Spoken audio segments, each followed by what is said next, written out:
Olá pessoal, tudo bem com vocês? Vamos falar hoje de um assunto interessante, a soberania de Deus.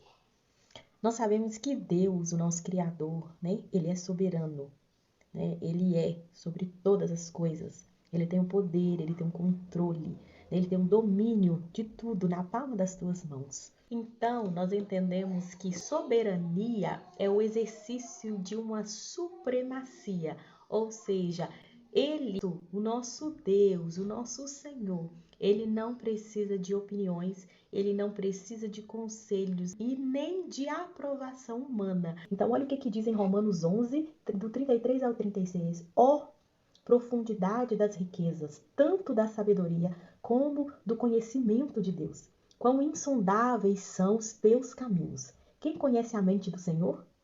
Ou quem foi o seu conselheiro? Porque dele, e por meio dele, e para ele são todas as coisas. Tudo que foi criado, tudo que foi feito por ele, para a glória dele, para honrar a ele. E para ele e por ele são todas as coisas. Então quer dizer que o nosso Deus ele está no início, no meio e no fim.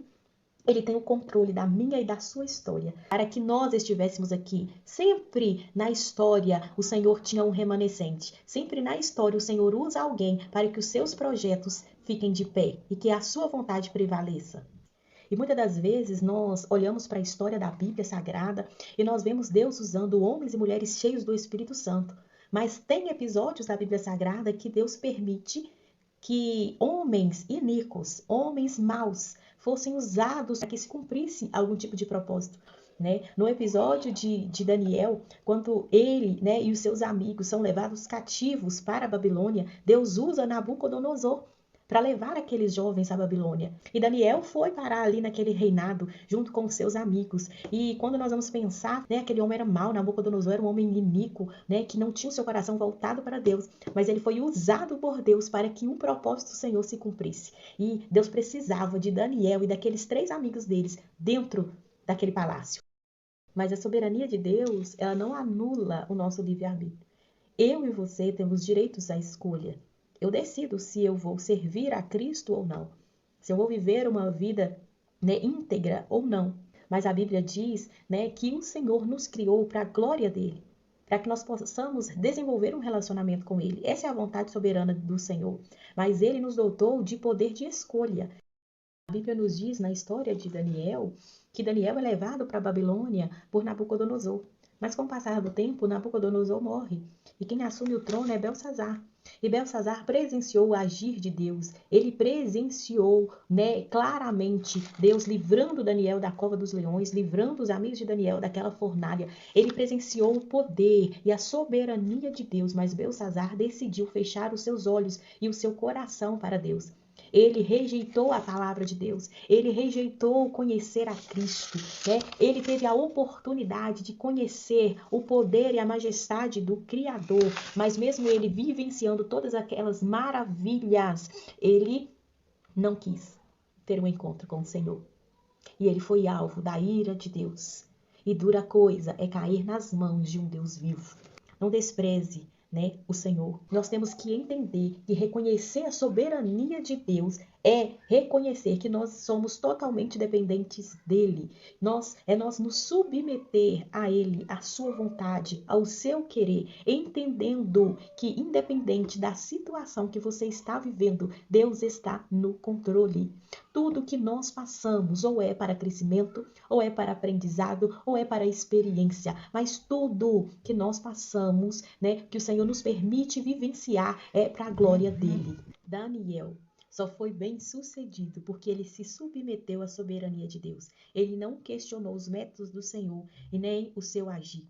Ele entendeu que ele era servo e que Deus estava no controle. E ele decide entregar a sua vida nas mãos daquele que o criou, entendendo que ele tinha um propósito. Daniel poderia ter se corrompido naquele palácio, porque ele estava vivendo ali como um príncipe. Ele tinha todos os benefícios de um príncipe. Então ele poderia ter esquecido do Senhor e ter vivido uma vida boa, corrompidos por todos os banquetes, por tudo aquilo que aquele palácio poderia o oferecer. Mas em nenhum momento ele trocou, se relacionar, ele trocou a presença de Deus por coisas, nem por benefícios próprios. segredo de Daniel não era a posição que ele ocupava, mas era o posicionamento que ele tinha perante a soberania de Deus. O posicionamento de Daniel não foi reclamar, não foi murmurar, não foi se corromper, mas foi se humilhar debaixo das potentes mãos do Senhor em oração e em jejum. E o Senhor várias vezes o livrou e usou a vida de Daniel para que o seu nome fosse glorificado. Entenda, estar sob a soberania de Deus não é fácil, mas é deixar você ser guiado por ele. Nós, neste mundo, nós vamos nos decepcionar. Neste mundo, nós seremos enganados. Nesse mundo, nós achamos e conhecemos as pessoas, mas nós vamos ser decepcionados. Mas, a partir do momento que eu decido viver debaixo da soberania e da direção do Senhor, eu entendo que quem está no controle da minha vida é ele e que a última palavra vem dele. Os homens podem achar que estão no controle, mas em toda a história, quem tem controlado tudo é o Senhor. Entenda que se você está de pé é por causa dele. Se você ainda continua caminhando é por causa dele. É ele quem nos dá saúde, é ele quem nos dá o ar que respiramos. É ele quem nos mantém vivos. Se hoje ele me chamar ou te chamar, o que é que eu e você temos a apresentar a ele? Um dia todos nós teremos que dar conta das nossas ações, das nossas intenções do nosso coração e de tudo aquilo que nós fazemos. Todos nós um dia teremos um encontro com o nosso Salvador. Então viva uma vida debaixo dessa soberania, não ferindo princípios, mas honrando ao nosso Senhor e Salvador com as nossas vidas. Viva para Cristo e entenda que se Ele te usa é para glorificar Ele. Se nós estamos aqui nessa terra é porque Ele quer que nós sejamos canal de bênção na vida de alguém. Mas nós não somos nada sem a presença do Senhor. Se submeta à soberania de Deus e deixa Ele mudar a sua vida. Na paz do Senhor. Tchau.